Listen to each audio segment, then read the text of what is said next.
بسم الله الرحمن الرحیم. د کنز العمال په یو حدیث مبارک کې دی د حضرت خالد بن ولید رضی الله عنه په توسط سره نقل فرمای جاء رجل الى النبي صلی الله علیه وسلم. یو سړی د نبی کریم صلی الله علیه وسلم خدمت اقدس کې حاضر شو. فقال عرض وکړو انی سائلک عما فی الدنیا والآخرة. د دنیا او د آخرت متعلق اے د الله رسوله زتانه یو څو سوالات کوم دغه جوابات راکا. فقال له نبی علیہ السلام متو فرمایل سل عما بدا لك ویا سوال کوا سچم ستا پزړه کی دي. قال ناغه سړی عرض وکړو یا نبی الله احب ان اكون اعلم الناس. اے د الله رسوله صلی الله علیه وسلم زدا غواړم چې زدي پټول خلکو کې لوی عالم شم. نبی علیہ السلام متو فرمایل قال اتق الله تكن اعلم الناس. د الله خوف او د الله ير پزړه کې پیدا کا ته به د ټولو نه لوی عالم شي. فقال احب ان اكون اغنى الناس. بے عرض کو چې د الله رسول صلی الله علیه وسلم زدا خوخوم چې زدي پټول خلکو کې زیات مالدار شم. نبی علیہ السلام او فرمایل کن قانعا تکن اغنى الناس. ته قناعت اختیار کا یعنی پلک سیز باندې هم صبر وکا تب پټول خلکو کې مالدار ترین سړی شي. بے عرض کو قال احب ان اكون خير الناس. زدا خوخوم چې زدي پټول خلکو کې ډیر بهتر شم او نیک انسان دې شم. نبی علیہ السلام او فرمایل خیر الناس من ينفع الناس فكن نافعا لهم. بهترین انسان هغه دی چې نور مخلوق ته نفع رسي او خېګړه وسره کوي. نو تم د مخلوق سره خېګړه او که نفع او رسوا تب په ټول مخلوق کې د ټولو نه ښه انسان شي. بے عرض کو احب ان اكون عادل الناس. زدا خوخوم اے د الله رسوله چې په ټولو خلکو کې زیات عادله او منصف انصاف کوونکی شم. نبی علیہ السلام او فرمایل احب للناس ما تحب لنفسك تكن اعدل الناس. د خلکو د پاره هغه سيزونه خوخوا سچ د ځان د پاره خوخه نو ته په ټولو کې زیات عادله او منصف شي انصاف کوونکی بشي. بے عرض کو احب ان اكون اخص الناس الى الله تعالی. اے د الله رسول صلی الله علیه وسلم زدا خوخوم چې زده د الله رب العزت خاص بند شم په مخصوص بندگانو کې د یاد شم. نبی علیہ السلام او فرمایل اکثر ذکر الله تكن اخص العباد الى الله تعالی. د الله رب العزت ذکر کثرت سره کوا تب د الله په نظمانه په خاص بندگانو کې شمار شي. بے تپوس وکړو احب ان اكون من المحسنین. د الله رسول زدا غواړم چې زده محسن انتهایی نیکوکار شم نیک بنده دې شم د الله. نبی علیہ السلام او فرمایل اعبد الله كأنك تراه فإن لم تكن تراه فإنه يراك. د الله عبادت په داسې طریقه باندې کوا گویا چې ته الله ویني او کو چرته دومره کیفیت ته نه جوړیږي نو په داسې طریقه باندې د الله عبادت کوا او دا ګمان او یقین ساده چې الله رب العزت ما ویني. نو چې کله دا کیفیت ستا جوړ شي نو ته به د محسنینو نشې ته به انتهایی نیک بنده شي. بے عرض کړو قال احب ان يكمل ایمانی. د الله رسول زدا خوخوم چې زما ایمان د کامل شي. نبی علیہ السلام او فرمایل حسن خلقک یکمل ایمانک. خپل اخلاق ته خایسته کا ستا ایمان به کامل شي. بے عرض کو احب ان اكون من المطیعین. د الله رسول زدا غواړم چې زه د فرمان بردارو نشم د الله فرمان بردار شم د هر حکم تابعدار شم. نبی علیہ السلام او فرمایل ادي فرائض الله تكن مطیعا. د الله فرض کرده شوی احکامات چې څومره پتا باندې دي هغه صحیح طریقې سره ادا کا ته به د الله مطیع او تابعدار شي. فقال احب ان القى الله نقيا من الذنوب. بے عرض کو چې د الله رسول صلی الله علیه وسلم زدا خوهم چې زه د الله سره د قیامت په ورځ داسې حال کې ملاقات وکړم چې زه د ګناهونو نه مکمل پاک یم. نبی علیہ السلام او فرمایل اغتسل من الجنابة متطهرا تلقى الله يوم القيامة وما عليك ذنب.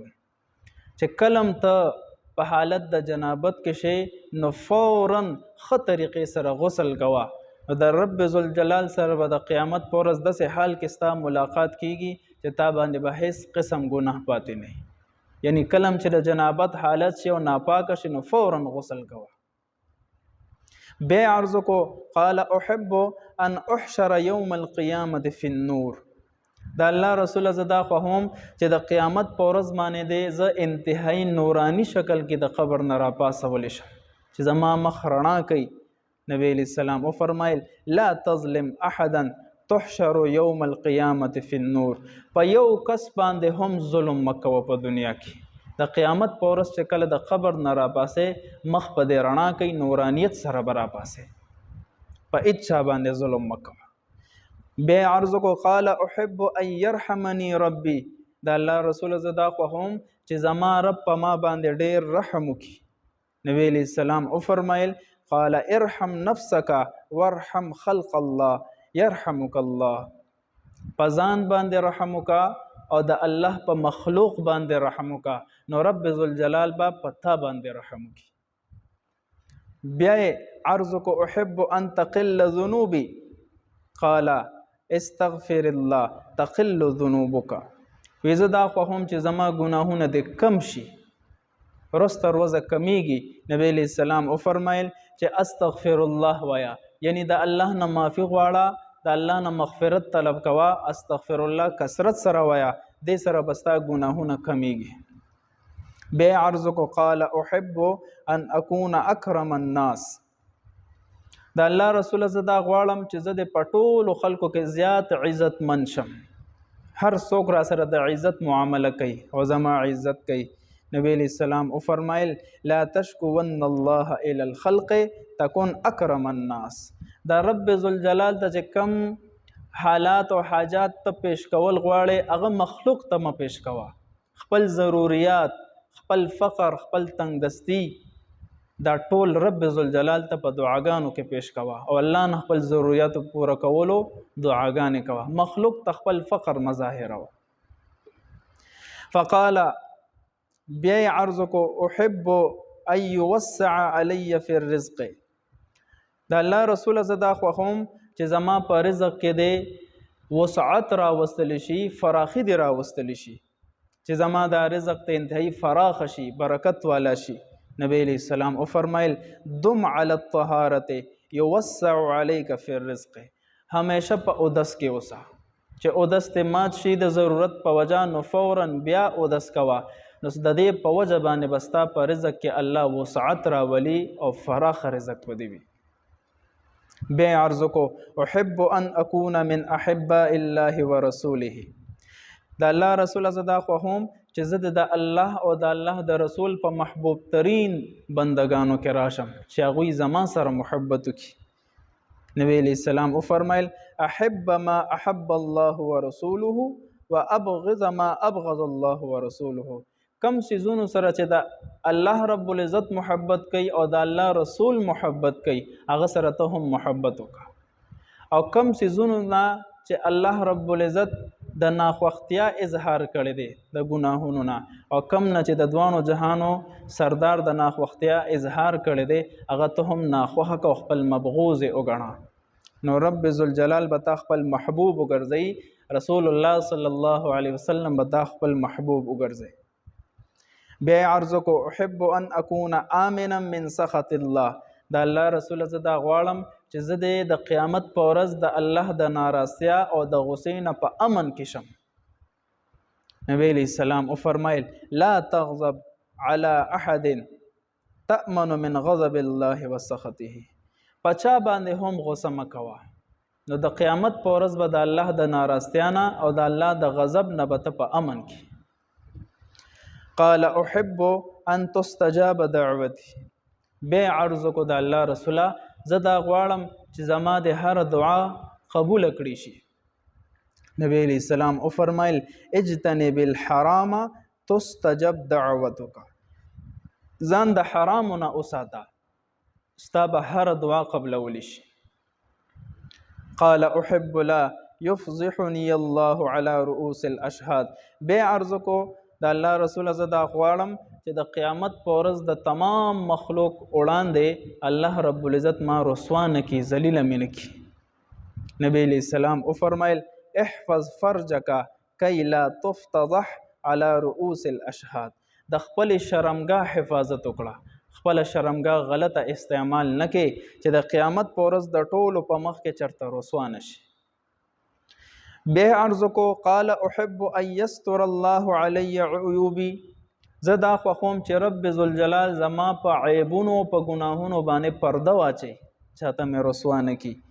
نبی علیہ السلام وفرمایل استر عیوب اخوانک یستر الله علیک عیوبک، ته د خپلو مسلمانانو رونو په عیبونو پرده واچوه، رب ذوالجلال به ستا په ګناهونو ستا په عیبونو باندې د قیامت په ورځ پرده واچي. بیا عرض کو قال ما الذي يمحو عن الخطايا، د الله رسوله کم څیزونه دي چې په هغې سره ګناهونه مټاویږي، ګناهونه ختمیږي. نبی علیہ السلام وفرمایل الدموع والخضوع والامراض، د الله د یرې په وجه باندې د سترګو نه اوښکې تویول، چې د یرې په وجه باندې د الله د غضب نه د یرې او د عذاب نه د یرې په وجه د سترګو نه اوښکې روان شي. دغه رنګې عاجزي کول، ځان کم ګڼل، بل خلق د ځان نه اوچت ګڼل، ځان عاجزه ګڼل، دا الله ته خوښ دی، دې سره ګناهونه معاف کیږي. والامراض، او د کشان بیماریانې، هر قسم مرض، هر قسم بیماری چې په انسان باندې راشي او دا د خولې نه څه قسم څه داسې خبرې ونه باسي چې رب ذوالجلال پې خفه کیږي، څه شکایات ونه کړي، په بیماری باندې صبر وکړي، په دې سره هم الله ګناهونه معاف کوي. بیا تپوس وکړو ایو حسنة افضل عند الله، د الله په نزد باندې په ټولو کې افضل ترین نیکی کومه یوه ده؟ نبی علیہ السلام وفرمایل حسن الخلق، ښکلي اخلاق، دا بهترین عمل دی د الله په نزد باندې. والتواضع، اور عاجزي کول، انکساری عاجزي. والصبر علی البلیت، او په مصیبتونو باندې صبر کول، دا رب ذوالجلال ته د ټولو نیکیانو کې افضل ترین نیکی ده. والرضا بالقضاء، او د الله په تقدیر باندې او د الله په فیصلو باندې د رضامندتیا اظهار کول، دا څلور اعمال نبی علیہ السلام وفرمایل چې دا په نیکیانو کې د ټولو نه افضل ترین نیکی دی. بیا تپوس وکړو ای سیئة اعظم عند الله، د الله په نزد باندې د ټولو نه غټه ګناه کومه یوه ده؟ نو نبی علیہ السلام وفرمایل سوء الخلق، بد اخلاقی، چې انسان بد اخلاق شي، د الله په نزد باندې بدترین عمل دی، ناخوښه. والشح المطاع، اور بخل، چې انسان کې بخل پیدا شي، الله ته دا بخل انتهایی ناپسندیده دی، او بخیل سړي سره الله رب العزت محبت نه کوي. بیا تپوس وکړو ما الذي یسکن غضب الرحمن، هغه کم عمل چې د رب ذوالجلال غصه ورسره سړیږي او یخیږي. نبی علیہ السلام وفرمایل اخفاء الصدقه، پټې پټې صدقې کول، در دې چې په کم لاس صدقه ورکې، په ښي لاس چې ګس لاس هم خبر نشي، پاتې لا دا چې نور انسانان خبر شي، نو پټې پټې صدقې کول. وصلة الرحم، او رشته داري قائمه ساتل، تعلق قائم ساتل، په دې سره د رب ذوالجلال غصه ختمیږي. بیا عرض کو ما الذي يطفئ نار جهنم، قال الصوم، هغه کم عمل دی چې د جهنم ور وسره بندیږي او ختمیږي. نبی علیہ السلام وفرمایل روژه نیول، په روژې نیولو سره د جهنم ور سړیږي. نو دا هغه اعمال دي چې زمونږ په زندګۍ کې که مونږ غور وکړو نو د مشکلاتو سره زمونږ او ستاسو سامنه ده. نبی علیہ السلام د دغه صحابي په سوالاتو بهترین جوابات وفرمایل. کو چرته مونږه د دغه حدیث په رڼا کې خپل زندگی پیش کو او عمل پې وکړو، زمونږ د زندګۍ نه به دا قسم مشکلات مصیبتونه د الله په فضل سره ختم شي. الله دې مونږ او تاسو ته د عمل توفیق را نصیب کړي. والسلام.